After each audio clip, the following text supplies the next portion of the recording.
네, 박영환의 시사 1번지 오늘은 예고해 드렸듯이 22대 국회 여야 초선 의원 두 분과 맞수 특집 대담으로 준비를 했습니다. 자, 초선이지만 전문성으로 무장한 제가 굳이 표현하자면 중량급 초선 이렇게 말씀드려도 될 것 같습니다.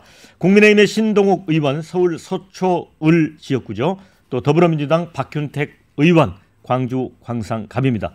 자, 두 분 반갑습니다. 예, 반갑습니다. 네. 예, 초대해 주셔서 고맙습니다. 네, 감사합니다. 자, 이제 신 의원은 언론인 출신이고요. 30년 이상 방송 기자로 또 SBS 워싱턴 특파원, 또 메인 앵커를 지냈고요. TV조선 또 메인 앵커로도 활약했기 때문에 아마 저희 라디오 들으시는 분들 또 유튜브 보시는 분들에게 아주 친숙한 얼굴이죠. 그리고 박 의원은 25년간 검사로 근무하면서 법무부 검찰국장, 광주고검장, 법무연수원장을 지내셨고 지금 민주당 정치검찰 사건조작 특별대책단 간사 또 법률위원장까지 맡고 있습니다. 어깨가 무겁겠습니다. 예, 그렇습니다. 자, 이제 22대 국회 활약이 주목되는 두 분인데 어떻습니까? 이제 개원을 했는데 국회의원 되고 나서 어떤 부분이 많이 달라졌다고 느끼시는지 먼저 신동욱 의원님부터 짧게. 글쎄요, 뭐 언론인으로 있을 때는 뭔가를 집행한다기보다는 이제 지적하고 비판하고 이런 일을 많이 했기 때문에 사실은 뭐 국민분들의 관심을 많이 받긴 했지만 또 어떻게 보면 조금 뭐 무책임하게 제가 필요하다면 필요한 얘기를 충분히 할 수 있었는데 이제 국회로 오고 보니까 굉장히 부담감이 좀 커졌습니다. 이게 국가 운영에 굉장히 직접적으로 영향을 미치는 뭐 법안도 만들어야 되고 또 우리 뭐 존경하는 박균택 의원님 나오셨습니다만은 이제 전문인으로 있었던 그 시각과 또 국회에 왔을 때 시각은 좀 달라질 수 있으니까 조금 어깨가 무겁습니다. 예. 어깨가 너무 무겁다고 말씀하셨는데 예. 박균택 의원님은요? 예, 그 밖에서 선거 후보이고 예. 또는 변호사이던 시절에는 좀 더 예. 자유롭게 예. 얘기할 수 있고 좀 더 가볍게 예. 언행을 할 수가 있었던 부분이 좀 있었는데 맞습니다. 막상 국회의원이 되고 또 이제 민주당의 법률위원장 예. 직책까지 맡다 보니까 좀 더 언행을 조심스럽고 또 좀 더 책임감 있게 해야 하는 그런 부담감이 있는 것 같습니다. 네, 어떤 책임감을 두 분이 말씀을 해주셨습니다. 자, 22대 이제 국회 출발과 동시에 국회가 이제 특검법 블랙홀에 빠져들고 있습니다. 특검 만능 시대다 이런 이제 비판까지 나오고 있고요. 개원 첫날부터 이제 특검법안 쏟아졌죠. 최상병 특검법, 또 김건희 특검법, 한동훈 특검법, 대북 송금 검찰 조작 특검법, 김정숙 특검법, 개원 일주일도 안 돼서 5건이 쏟아졌습니다. 자, 이것 때문에 그 출발도 하기 전에 여야가 강력한 대치를 하면서 앞으로 한 걸음도 나가지 못하는 거 아니냐 걱정이 많습니다.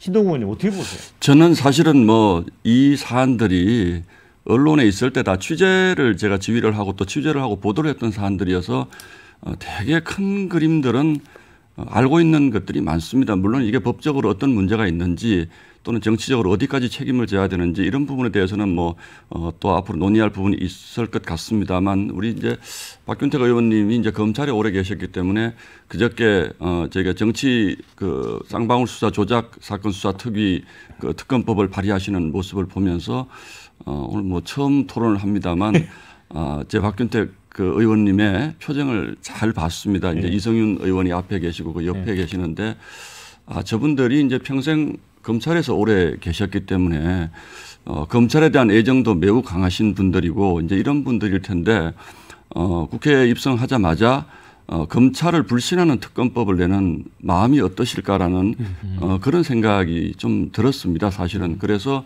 뭐 비유해서 얘기하자면 제가 언론인이니까 제가 뭐 KBS 앞에 가서 KBS 문 닫아라 이렇게 피켓팅을 하는 것과 예를 들자면 비슷한 심정일 수도 있을 것 같아서 마음이 매우 착잡하셨을 것 같다는 생각이 좀 들고요. 또 이제 검찰이라는 것이 지금 뭐 국민의 신뢰가 상당히 떨어져 있는 것은 뭐 사실입니다만 그렇다고 해서 국가 이제 수사의 근간이라고 할 수 있는 검찰이 이렇게 무차별 폭격을 당해도 되는 것인가 이런 생각을 하고 있고요. 여기 이제 언급된 뭐 원래는 뭐 최상병 특검법에서 김건희 특검법까지 하다가 또 한동훈 특검법도 하시겠다, 또 대북 송금 검찰 조작 특검법도 하시겠다 이렇게 나오는 게 저는 사실 굉장히 심각한 민주주의의 위기라고 생각을 합니다. 이게 누구의 잘잘못을 떠나서 저희가 이제 국가가 운영되기 위해서 필요한 시스템을 갖춰놨는데 사법부를 전면적으로 불신을 하시면서 모든 것을 특검으로 하겠다고 하는 것은 이건 정치 과잉이고 또는 그 입법부의 권한을 너무 과신하는 것 아닌가 이런 생각이 들어서 조금 너무 과하신 것 아닌가 이런 생각을 하고 있습니다. 네, 제가 사실 이제 워밍업을 했는데 예. 우리 신동 의원이 훅 하고 공격적으로 나왔습니다. 예. 박힌태 의원님, 예. 지금 이제 민주당 정치검찰 사건조작 특별대책단 간사를 지금 맡고 계시잖아요. 자, 친정인 검찰을 이렇게 못 믿으면 되겠느냐라고 한 부분에 좀 설명을 하셔야 될 것 같아요. 예. 그 부분은 저도 마음이 아프고 그 점 때문에 좀 저를 우려의 시선으로 보는 분들도 있는 것 같습니다. 예. 걱정을 많이 해 주시는데 제가 왜 검찰을 불신하느냐. 그 과거의 검찰도 문제가 있었습니다. 항상 과잉 수사, 편파 수사 시비로 늘 비판을 받았죠. 그런데 윤석열 정부가 탄생하고 난 뒤에 지금 검찰의 모습을 보면 그 과거의 기준보다도 훨씬 더 지금 불신을 많이 받는 상황이 됐습니다. 그러니까 그 정치 어떤 그 사냥, 정치적 사냥을 위한 어떤 조작 수사, 창작 수사를 한다는 이런 비판을 받을 정도까지 검찰이 변해버린 상황입니다. 그러니까 과거의 검찰 같으면은 여야의 그 현안이 똑같이 있을 때는 가급적이면 여당부터 수사를 했습니다. 오해를 피하기 위해서. 그리고 또 여야의 숫자를 맞추려고 노력을 하거나 국민이 설령 믿어주지 않더라도 국민을 설득하기 위한 논리와 명분은 분명히 제시해 가면서 일을 했습니다.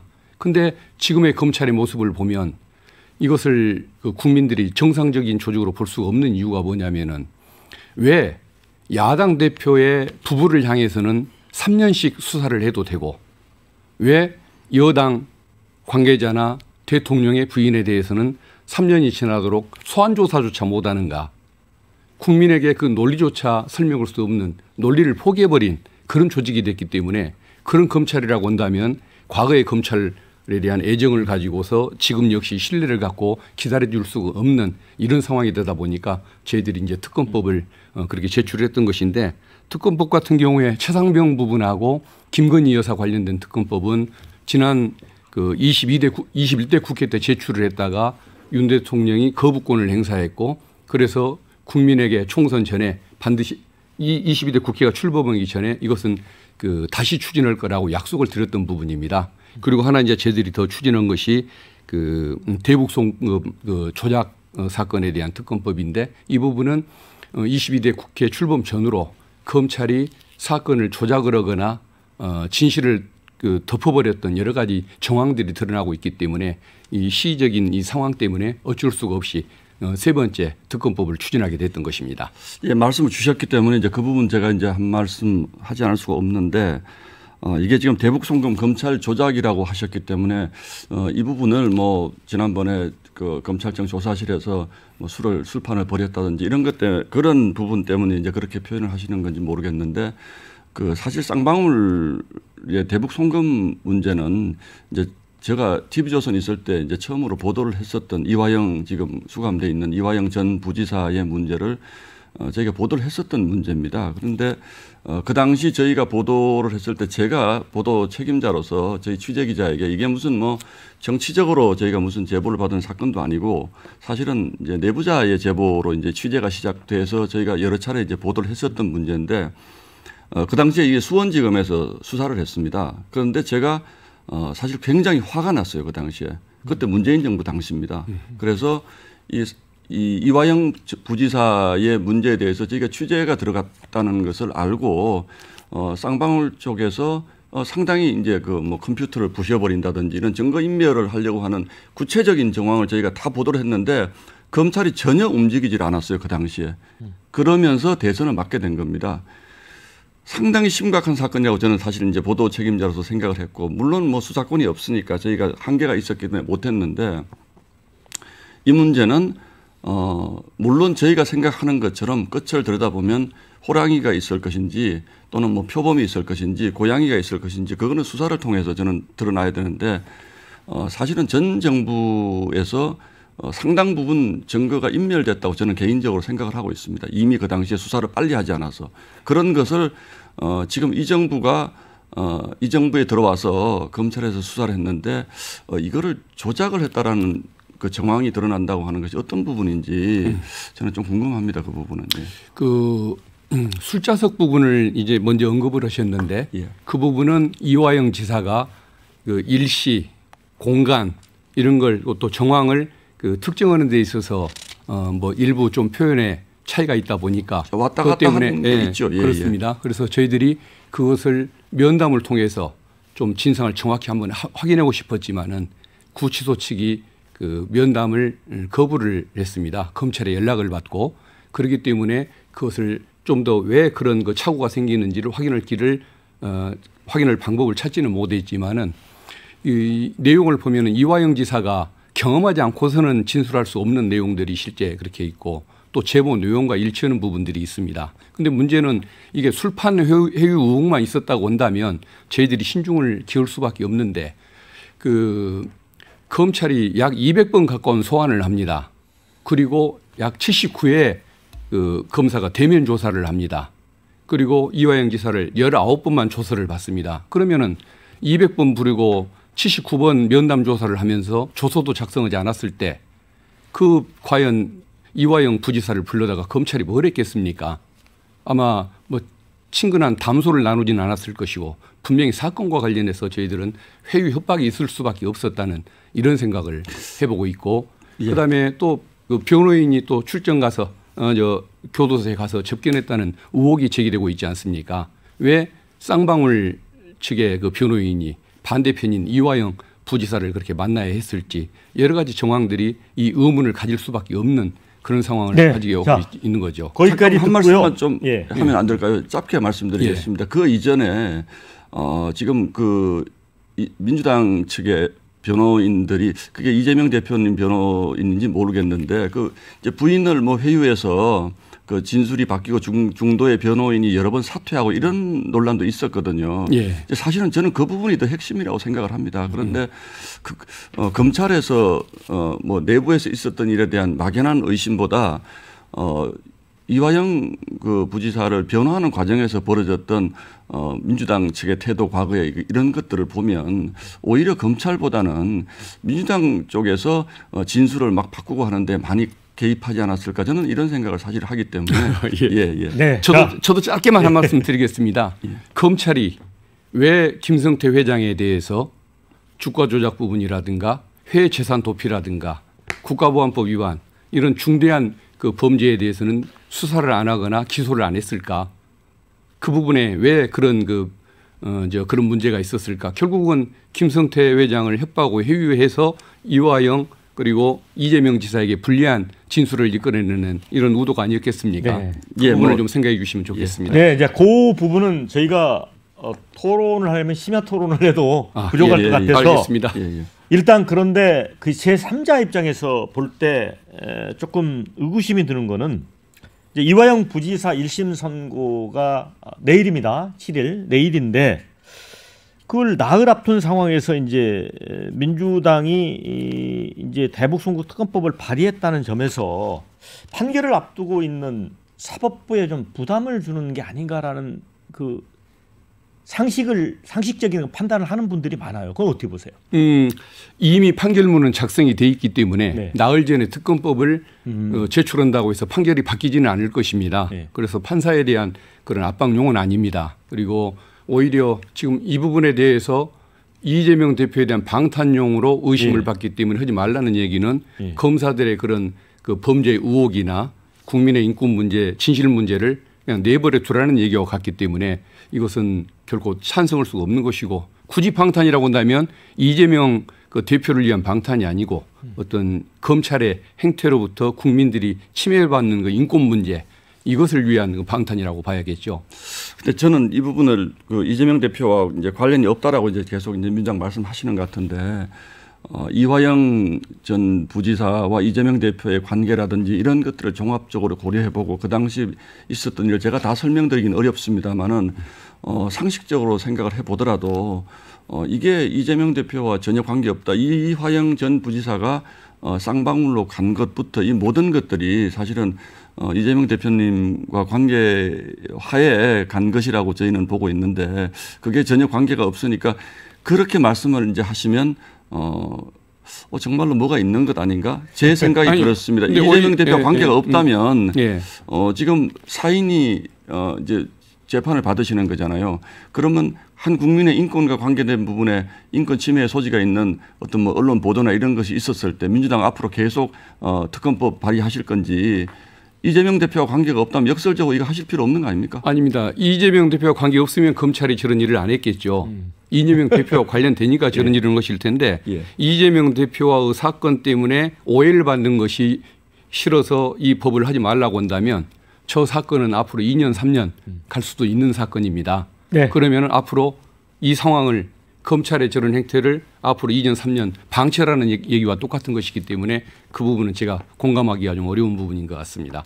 근데 이제 제가 뭐 이 부분은 참 드리기 어려운 말씀인데 우리 박 의원님이 검찰에 오래 계셨기 때문에 예. 저희도 이제 과거의 경험을 보면 되고 안 되는 것에 대한 사실은 어렴풋한 이제 일종의 저희가 정상적인 조직이라면 이제 이건 이렇게는 있을 수 없는 일이다 이런 데 대한 감이라는 게 있지 않습니까?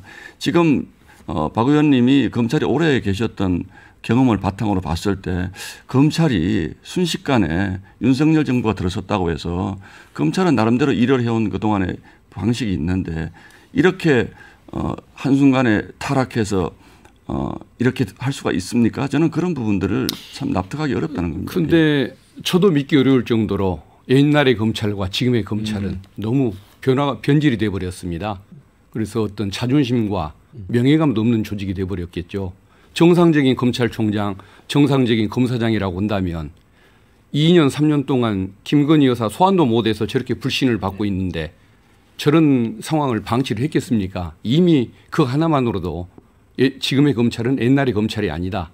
옛날의 검찰은 문제가 있었지만 지금의 검찰은 정말 어떤 뭐 신뢰를 보내줄 수가 없는 그런 조직이 됐다고 이렇게 말씀드리고 예, 싶습니다. 뭐 검찰을 제가 뭐 옹호할 생각은 없습니다. 이 얘기는 여기까지예요. 네. 예. 자, 그런데 이제 여당도 이제 특검법 발의에 합류를 했습니다. 물론 이제 윤상현 의원 당권 주자죠. 그분이 이제 발의한 거긴 하지만 김정숙 특검법 그러니까 2018년 인도 방문을 둘러싼 의혹을 비롯해서 옷값 특수활동비 의혹을 총망라했습니다. 그런데 이것과 관련해서는 신 의원님께 제가 그 질문을 드릴 텐데 이거 김건희 여사는 소환 조사도 안 하면서 이렇게 하니까 좀 물타기 아니냐 이런 좀 곤란한 상황에 직면한 것 같습니다. 아닙니다. 그렇지 않습니다. 이 부분은요 사안의 경중을 두고 봤을 때 물론 김건희 여사가 현직 이제 대통령 부인이라는 점이 있고 김정숙 여사는 이미 퇴임하신 대통령의 부인이라는 차이가 있습니다. 그런데 김정숙 여사 문재인 정부 시절에 있었던 김정숙 여사와 관련된 여러 가지 시중에 소문이라든지 또는 저희가 취재로 확인한 부분들 인도 방문 이 문제뿐만 아니라 이를테면 예를 들어서 우리 박근혜 전 대통령 같은 경우에는 현직 대통령이셨는데도 특활비로 뭐 옷을 맞췄다 또 거기에 옷을 재단하는 사람이 무슨 뭐 핸드폰을 뭐 닦았다 뭐 이런 어마어마한 마타도에 사실 시달리셨는데 실제로 김정숙 여사님은 그 인터넷에 보시면요 얼마나 많은 호화로운 옷을 갈아입으셨는지가 다 나와 있습니다. 수백 장의 사진이 다 찍혀 있습니다. 저는 대통령 부인이 뭐 해외 출장을 가시든지 공식 행사에 가셨을 때 그렇게 호화로운 옷을 많이 장만할 필요가 있었을까? 이제 이 의문도 하나 있는 거고요. 또 무슨 샤넬에서 옷을 뭐 협찬을 했느냐, 구매를 했느냐 이런 논란도 있었고요. 또 인도 가신 부분은 뭐 그거 하나만으로 토론을 해도 지금 시간이 부족할 정도로 대통령의 영부인의 단독 외교라는 게 그전에 그런 경우가 있었습니까? 이효 여사께서 유엔 총회에 가서 연설하신 거 굉장히 의미 있는 영부인의 단독 외교 맞습니다. 그런데 김정숙 여사가 인도 가서 뭘 하고 왔습니까? 타지마할 가서 관광하고 사진 찍고 온 것밖에 없습니다. 그런데 제가 물타기라고 생각을 하실 수도 있겠지만 어쨌든 현직 영부인이 뭔가 대통령 취임하기 전에 판단을 잘못해서 뭐 고가의 백을 선물을 받았다라고 하자고요. 그러나 이 사안과 김정숙 여사와 관련된 그냥 넘어간 과거의 일들을 비교하면 김건희 여사를 이렇게 집요하게 특검을 하자라고 하시면 김정숙 여사도 마땅히 특검을 하는 게 맞습니다. 제가 보건대. 네. 그런데 이거는 지나간 분이니까 그냥 우리 그냥 뭐 옛날 얘기다 이렇게 하시면요. 이거 지금 불과 3, 4년밖에 안 된 일입니다. 이명박 대통령은 그 다음 정권이 지나가고 그 다음 정권 때 수사받고 구속됐습니다. 저는 그래서 이 부분도 뭐 특검법으로 할 것인지 우리 정부니까 우리 검찰에게 수사를 맡길 것인지 이것은 뭐 판단의 영역이 있을 수 있다고 봅니다만 이렇게 정치 공세를 세게 하시면 김정숙 여사 부분 또 그 따님이 태국에 가서 취업한 그 사위가 취업한 부분 또 그렇게 해서 국고 손실이 얼마나 있었는지 부분 이런 부분들 특검으로 저는 밝힐 수밖에 없다라고 보고 있습니다. 네. 예. 그 검찰이 지금 그 전 정권을 상대로 과도한 수사를 해왔습니다. 그리고 김정숙 여사나 문재인 대통령을 상대로도 전 사위의 뭐 취업 문제, 뭐 그 과정에 뭔 문제를 밝힌다고 지금 전주지검이 전국을 찾아다니면서 굉장히 수도권식으로 수사를 벌인다고 평가를 받을 정도로 잔인한 수사를 하고 있습니다. 그런 검찰이 전 정권을 상대로 김정숙 여사를 상대로 얼마나 열심히 수사를 해줄 텐데 굳이 특검을 도입하는가. 더 열심히 해주는 검찰을 놔두고 그래서 저는 정치 공세라고 이걸 볼 수밖에 없고 또 하나는 민주당에서 얘기하는 것처럼 저는 외교 관례상 어느 정도 비용이 드는 게 정상인지는 모르겠지만 문재인 대통령 부부가 외교를 나갔었을 때 그 드는 비용 이걸 한번 좀 공개를 해서 국민들로 하여금 김정숙 여사 인도 방문 때 썼던 비용이 비정상적인지 수긍 가능한 것인지 한번 비교를 하는 기회를 국힘 쪽에서 만들어주었으면 좋겠다. 저는 본질은 비용은 아니라고 생각을 합니다. 비용은 필요하다면 뭐 얼마든지 쓸 수 있는 것인데 그것이 과연 대통령 전용기까지 띄워서 갈 만한 외교적 이유가 있는 것인지 그리고 그 과정에서 뭐 잘 아시는 것처럼 당초 문화부 장관 도종환 장관이 초대를 받았는데 갑자기 특별수행원이라는 김정숙 여사가 들어오고 실제로 문화부 직원들은 2명밖에 가지 않고 전부 대통령 청와대 직원들이 다녀왔다는 거죠. 왜 거기 가서 행사 하나 참가하고 관광하는데 대통령실 직원이 23명이 가야 했을까. 이런 부분들은 사적인 동기 없이 과연 있었을 수 있었을까라는 생각을 하게 되고 또 뭐 아까 물타기라고 말씀하셔도 좋은데 너무 가혹하게 지금 대통령 부인에 대해서 그 엄정한 잣대를 들이대신다면 뭐 그 부분도 불가피하다. 저희는 그렇게 보고 있는 것이죠, 사실. 그러니까 지금 현재 대통령 부인에 대해서 너무 가혹하게 공격을 한다고 말씀하시는데 저 부분은 검찰이 소환 조사를 하고 법 적용만 제대로 했으면 민주당이 관여할 일은 아니었을 겁니다.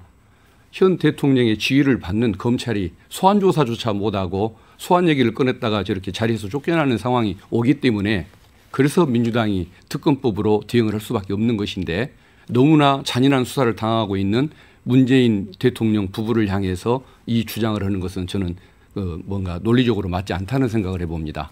저도 사실은 뭐 개인적으로는 특히 이제 도이치모터스 사건 같은 경우에는 검찰이 빨리 결론을 어떤 방식으로든 수사를 마무리해서 국민들이 납득할 수 있는 결론을 내려주는 것이 오히려 뭐 저희로서도 정치적 부담도 적고 또 그것이 맞다라고 사실은 생각을 개인적으로는 하고 있습니다. 그러나 저도 이제 아까 말씀드린 것처럼 정치권으로 와서 보니까 우리 뭐 박 의원님도 고뇌가 있을 것이고 저도 고뇌가 있을 것인데 특검이라는 것이 과거의 경우를 보면 저도 취재를 하면서 무슨 뭐 예전에 온로비 사건 특검부터 시작해서 많은 특검을 지켜봤는데 사실 특검 전국이 시작이 되면 국가가 그 소용돌이 속으로 빠져들면서 거의 모든 것이 마비됩니다. 여론이 그쪽으로만 관심이 쏠리기 때문에 저는 그런 점에서 특검을 선택하는 것은 책임 있는 정당이라면 정말 신중해야 된다고 생각을 하고요. 특히 이제 민주당은 21대, 22대 연이어서 정말 거대 의석을 가진 정당 아닙니까? 사실 행정권은 저희 국민의힘의 후보가 가지고 있지만 사실 입법권의 다수당은 민주당이니까 국정을 그렇게 마비시켜서 이제 민생 경향이 이제 강조하시는데 실제로 민생이 그쪽으로 다 빨려 들어가게 만드시는 것 이런 것들이 저는 그 이재명 대표의 그 사법적 리스크가 아니라면 정말로 민주당이 저는 해서는 안 될 일이라고 사실은 생각을 하거든요. 그래서 그런 점에서 우리가 특검할 수 있습니다. 그런데 지금 이 거론된 특검 4개, 5개 하면 사실 아무것도 못합니다. 제가 오랫동안 언론에 있어 봤기 때문에 대중들이 어떤 곳에 관심을 가지고 국가가 어떻게 빨려 들어가는지를 너무 많이 절실하게 봐왔기 때문에 정말 민주당에 간곡히 특검을 하시더라도 좀 저희하고 좀 협의도 해 주시고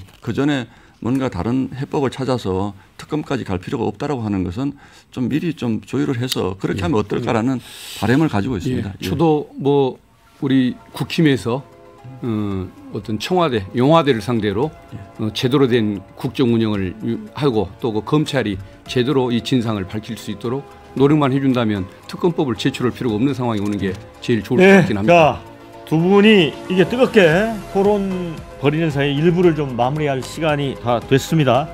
사실 이제 특검 제도가 이제 미국에서 시작된 건데 미국도 논란이 많았습니다. 그 누인스키 사건, 그걸 했던 케네스 스타 검사도 종국에는 특검 무용론을 주장했었습니다. 요거는 여야가 좀 고민을 해봐야 될 것 같고요. CM 듣고 2부에서 뵙겠습니다.